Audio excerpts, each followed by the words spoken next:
আমার ভাইরা, হযরত ইব্রাহিম আলাইহিস সালামের কথা আল্লাহ পাক কোরআনে কারিমে বলছেন সবর কারে কয়, দেখো শেখো সবর কারে কয়। আল্লাহ পাক বললেন, ইব্রাহিম তোমার বিবি আর তোমার নবজাতক এই সন্তানকে রেখে আসো মক্কা নগরীতে। তিনি চলে গেলেন, সেখানে ঘর নাই, বাড়ি নাই, কিচ্ছু নাই, চতুর্দিকে ধুধু বালু আর মরুভূমি। হযরতে হাজরা বলছেন, ইব্রাহিম সামান্য পানি আর খাবার দিয়া আমার সন্তান শুদ্ধ এখানে রেখে যেতেছো, আমি কি অপরাধ করেছি? কোনো জবাব নাই। দুইবার তিনবার বলার পরে হাজরা বলছেন, ইব্রাহিম গো, তবে কি আমার আল্লাহর হুকুম মতো আমারে রেখে যাচ্ছ নাকি? হযরত ইব্রাহিম আকাশের দিকে আঙ্গুল উঁচু করলেন। কথা বলবেন, বাক শক্তি বেরোচ্ছে না। 80 বছর বয়সের সময় একটা বাচ্চা আল্লাহ তাআলা দিয়েছেন, আর এমন বাচ্চা পয়গম্বরের ছেলে, কি সুন্দর চেহারা, মরুভূমির উপরে ফালাই দিয়ে রওনা হয়ে যাচ্ছেন। মুখ দিয়া কথা সরছে না, আকাশের দিকে দেখালেন। হযরত হাজরা বুঝতে পারলেন। হযরত হাজরা বলেন, ইব্রাহিম কোনো চিন্তা নাই, নিশ্চিন্ত মনে বাড়ি ফিরে যাও। আমি আমার আল্লাহর উপরে এতটা ভরসা করি, আল্লাহর হুকুমে যদি আমার এখানে রেখে যেয়ে থাকো, ওই আল্লাহ পাক আমাকে আর আমার কলিজার টুকরা ইসমাইলকে পানিতে আর খাবারে মারবেন না। সুপ্রিয় দর্শক, আল্লাহর পথে যারা সত্যিকারের ঈমানদার, তাদের জীবনে আসে কঠিন পরীক্ষা। হযরত ইব্রাহিম আলাইহিস সালামের জীবন সেই পরীক্ষার অন্যতম দৃষ্টান্ত। অবশ্যই তিনি ব্যবস্থা করবেন। ব্যবস্থা হয়ে গেল। হযরত ইসমাইল বড় হয়ে গেলেন। আল্লাহ পাক অর্ডার করলেন, জবাহ করো ছেলেকে। হযরত ইব্রাহিম আলাইহিস সালাম যখন জবাহের প্রস্তাব করলেন, হযরত ইসমাইল তা আপত্তি করতেন, বাবাজি আমার মায়ের আর আমাকে বাচ্চা অবস্থায় ফেলে গেলেন, খাবার দেন নাই, পরার দেন নাই, বছরের পর বছর আমাদের এখানে কাটলো, দেখতেও আসেন নাই, আজ আসছেন জবাহ দিতে।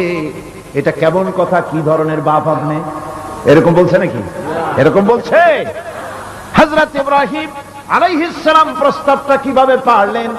আল্লাহ পাক কোরআনে কারিমে দৃষ্টান্ত রেখে দিয়েছেন। আল্লাহ পাক বলছেন, হযরত ইব্রাহিম ছেলেকে বললেন, ইয়া বুনাইয়া, হে আমার কলিজার টুকরা লাডলা, হে আমার কলিজার টুকরা সন্তান, ইন্নী আরা ফিল মানাম আন্নী আযবাহু, আমি স্বপ্নে দেখছি আমি যেন তোমাকে জবাহ করতেছি। ফানজুর মাযা তারা, তোমার রায় কি বলো? আমি তো স্বপ্নে দেখছি যে আমি তোমার জবাহ করতেছি, এখন তোমার রায় কি, তোমার মত কি? হযরত ইসমাঈল আলাইহিস সালাম শুনিয়া দিলেন দৌড়, নাকি না? হযরত ইসমাঈল আলাইহিস সালাম ধৈর্যের প্রতীক, তিনি কি কথা বললেন? তার মুখের কথা কোরআন শরীফে আল্লাহ পাক উঠায় দিলেন। হযরত ইসমাঈল বললেন, ইয়া আবাতি ফাআল মা তু'মারু সাতাজিদুনি ইনশাআল্লাহু মিনাস সাবিরিন, হে আমার পিতা, আপনি যে ব্যাপারে আদিষ্ট হয়েছেন আপনি তা পালন করুন, অবশ্যই আমাকে ধৈর্যধারীদের মধ্যে পাওয়া যাবেন। সুবহানাল্লাহ। এক বর্ণনা এসেছে, হযরত ইসমাঈল বললেন, আব্বাজান আমি ধৈর্যধারীদের ভিতরে আমারে পাবেন, তবে জবাহ করার আগে আমার হাত পাটা একটু বেঁধে নেন, কারণ জবাহের যন্ত্রণায় আপনার গায়ে যদি আমার হাত পাও লেগে যায় তো বেয়াদবি হয়ে যেতে পারে, আর আমি মরে আমার জবাহ হয়ে যাওয়ার পর আমার রক্ত মাখা জামাটা নিয়া আমার মা হাজেরারে দিবেন, কারণ তাকে মা বলবার মতো আর তো কেউ নাই। হযরত ইব্রাহিম তাকে বাঁধবার জন্য প্রস্তুতি নিলেন। হযরত ইসমাঈল বলছেন, আব্বাজান বাঁধবেন না, বান্দার প্রয়োজন নাই। বলে কেন? একবার বাঁধতে বললে আবার তুমি নিষেধ করছো কেন? ছেলে বলছেন, আব্বাজান বাঁধবো না এই জন্যে, হয়তো কিয়ামতেই প্রশ্ন উঠতে পারে যে আল্লাহর হুকুমে রাজি ছিল না বলে হাত পা বাঁধা জবাহ করছে, আমি এই সুযোগ দিব না, আপনি জবাহ করেন, আমি এতটুকু নড়াচড়া করব না। ধৈর্যের চরম প্রতীক হযরতে ইসমাঈল আলাইহিস সালাম দেখাই দিয়েছেন ধৈর্য কারে কয়। মহান আল্লাহ রাব্বুল আলামিনের নির্দেশে ইব্রাহিম আলাইহিস সালাম তার সন্তান ও স্ত্রীকে দূর আরবে রেখে আসেন। এখন আমরা শুনব সেই মহান আত্মত্যাগের কাহিনী। বলছেন বিশ্ববরেণ্য মুফাসসিরে কোরআন আল্লামা দেলাওয়ার হোসেন সাঈদী। শুদ্ধ এখানে ভালো যেতেছে, বাড়ি নাই, ঘর নাই, আমি কোথায় থাকবো, কোথায় আশ্রয় নেব, কে আমার খাইতে দেবে? তুমি আমার উপর রাগ করছো, কেন ফেলে যাচ্ছ? জবাব নেই। আবার বললেন কেন ফেলে যাচ্ছ? ইব্রাহিমের তো বুক ফেটে যাচ্ছে, বলতে পারতেছেন না, বুক ফেটে যাচ্ছে। সন্তান স্ত্রী এভাবে ফেলে যাচ্ছে, মুখটা মলিন। হযরত হাজরার হুঁশ এলো। হযরত হাজরা বুঝলেন ইব্রাহিম সাধারণ মানুষ নন, তিনি আল্লাহর নবী, আর নবীরা আল্লাহর হুকুম ছাড়া কাজ করেন না। প্রশ্ন করলেন, ইব্রাহিম তুমি যে আমার এখানে রেখে যাচ্ছ, এটা কি আল্লাহর হুকুম?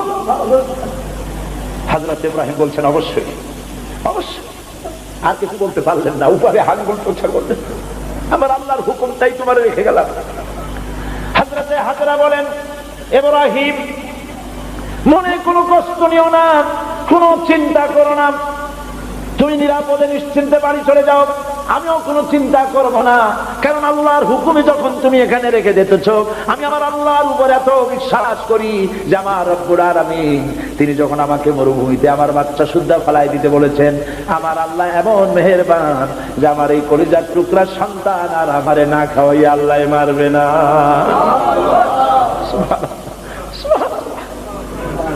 হযরতে হাজরা পানির জন্য দৌড়দৌড়ি করলেন। সাফা মারোয়া আপনারা জানেন, সব জানা কথা। সাফা মারোয়া দৌড়িয়ে দৌড়ি, এই যে পানির জন্য হাজরা দৌড়াইলেন, আল্লাহর কাছে খুব নাপছন্দ হয়েছে নাকি?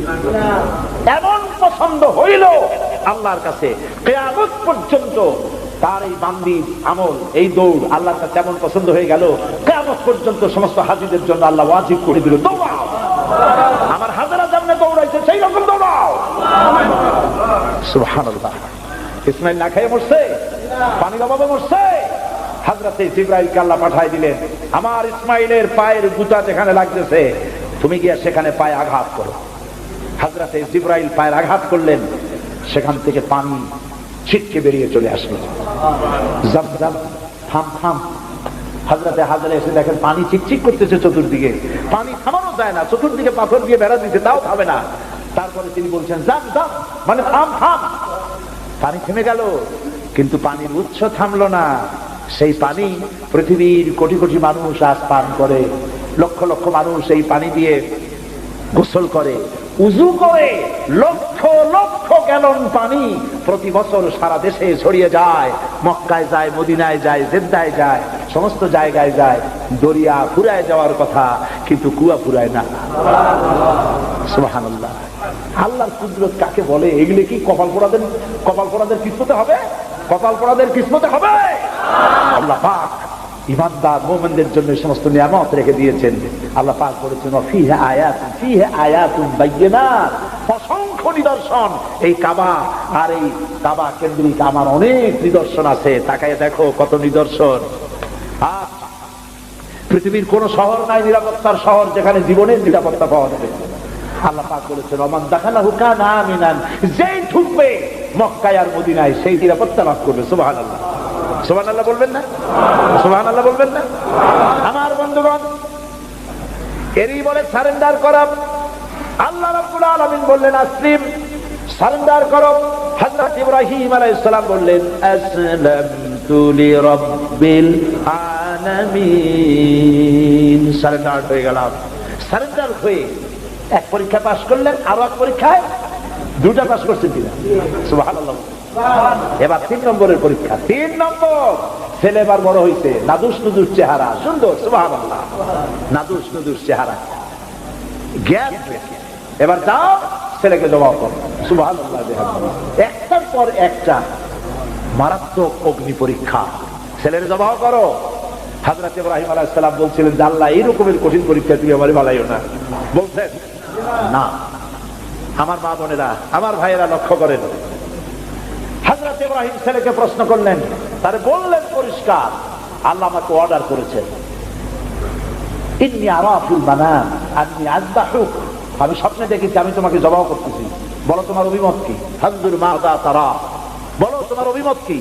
হযরত ইসমাইল বলতে পারতেন আব্বা আপনি আমার বাবা, আমার মায়ের শুদ্ধ করে ফালাই দিয়ে গেছেন, বছরের পর বছর খাবার দেন নাই, পড়ার দেন নাই, খবর নেন নাই, আজকে কোন অধিকারে আপনি আমাকে জবাব করতে এসেছেন? বলতে পারতেন না? তিনি কি তা বলেছেন?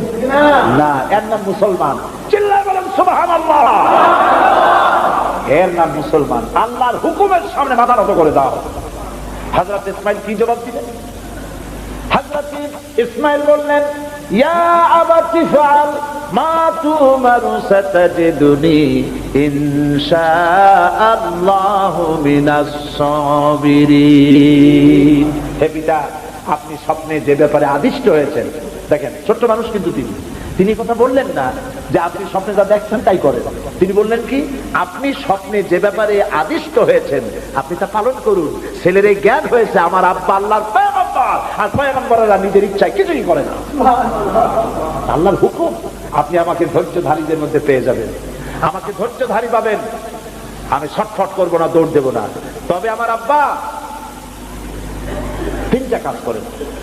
জবাব করার সময় আমার হাত পা বাঁধেন, যাতে করে জবাহের বেদনায়, যন্ত্রণায় আমার হাত পা আপনার গায়ে লাগলে আমার বেয়াদবি হয়ে যেতে পারে। হাত পা বাঁধেন। 2 নম্বরে আপনার চোখটাও বাঁধবেন ভালো করে, যাতে করে আমার গর্দান দেখলে এখানে ছুরি চালাইতে আপনার কষ্ট হইতে পারে, হাতটা শিথিল হয়ে যেতে পারে। বাপের কাছে ছেলের গর্দান বড় প্রিয়। বাপ তার ছেলেকে কাছে রেখে তার গর্দানের উপরে চুমা খায়, তার কপালে চুমা খায়। আপনার চোখটা বাঁধিয়ে নিন, তাহলে কষ্ট কম হবে। আর 3 নম্বরে আর একটা দাবি আছে।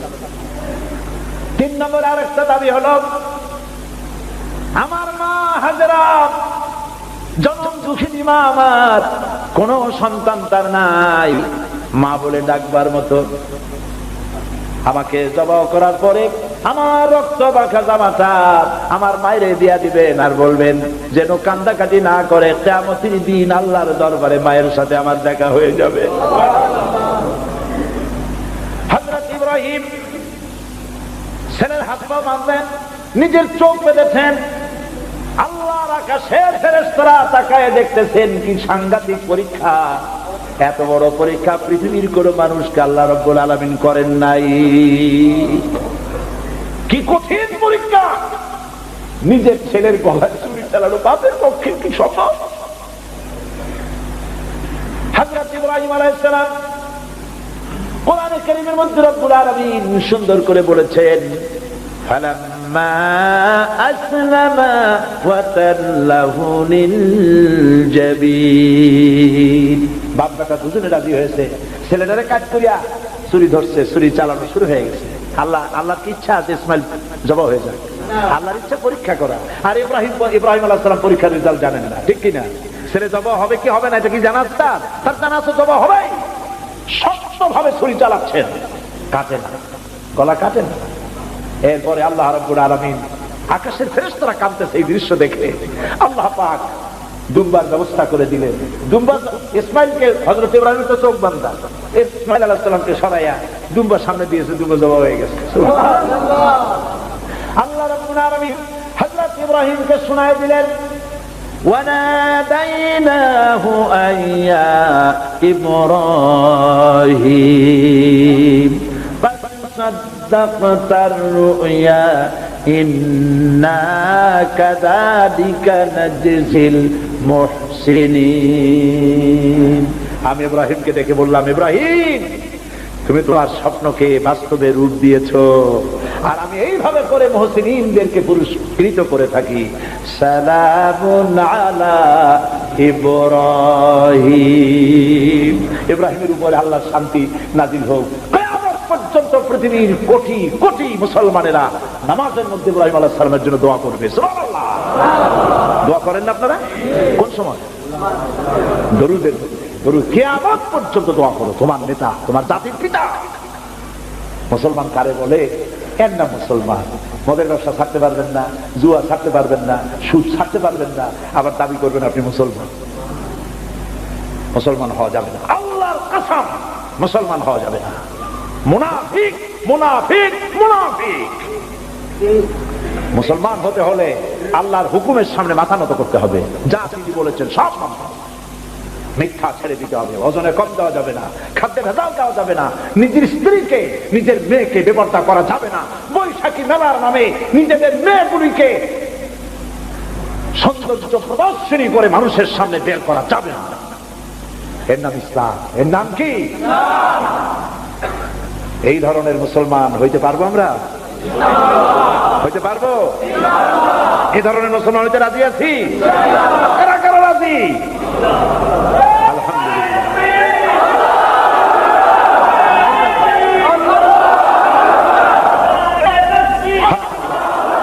বলি আলহামদুলিল্লাহ। জোরে বলেন আলহামদুলিল্লাহ। এইরকম মুসলমান হতে হবে যে আমার চেহারা করতে হবে আল্লাহ যেভাবে হুকুম করেছেন, রাসূল যেভাবে করেছেন। আমার পা থেকে শুরু করে মাথা, জামা কাপড়, ওঠা বসা, চলা ফেরা সব করতে হবে আল্লাহ যেভাবে বলেছেন, রাসূল যেভাবে করেছেন।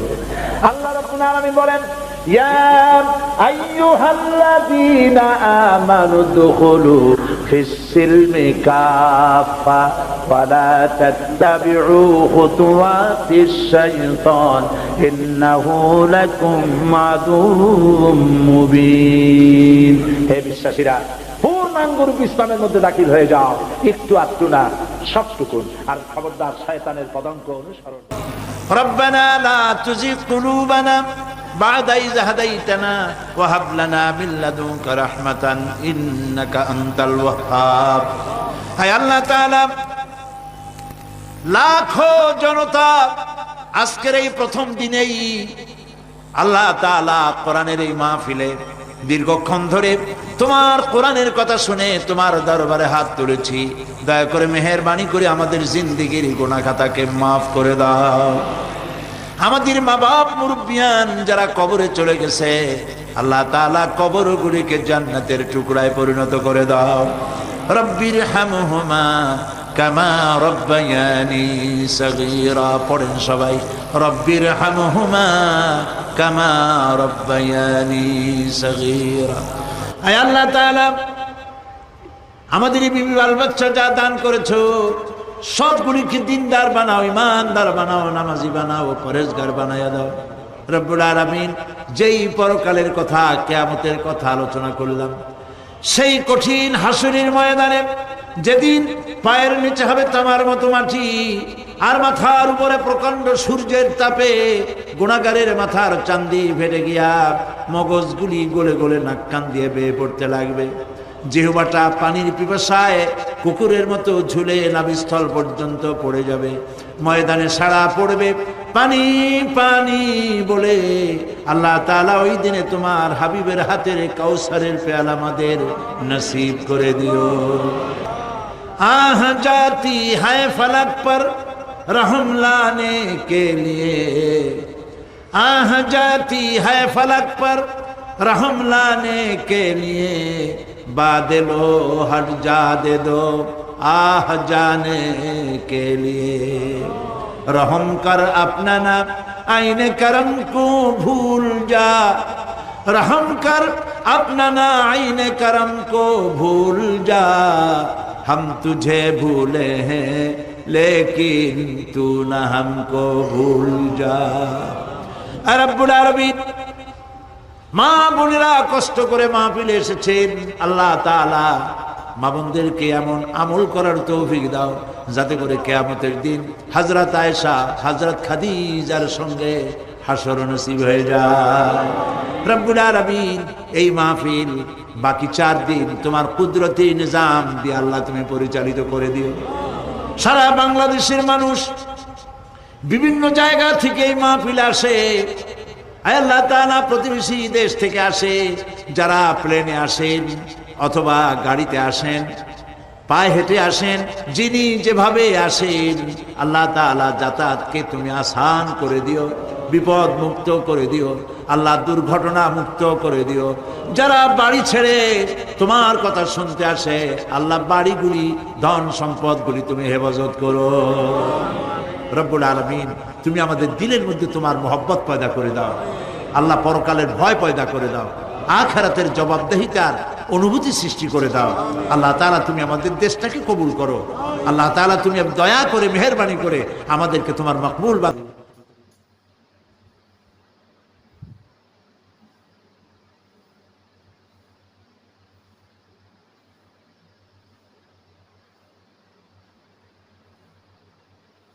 প্রিয় দর্শক, আমরা অনেক সময় ইসলামকে নিজের মতো করে দেখি, কিন্তু ইসলামকে বোঝা যায় কেবল কোরআন ও রসুল সাল্লাল্লাহু আলাইহি সাল্লামের আলোয়।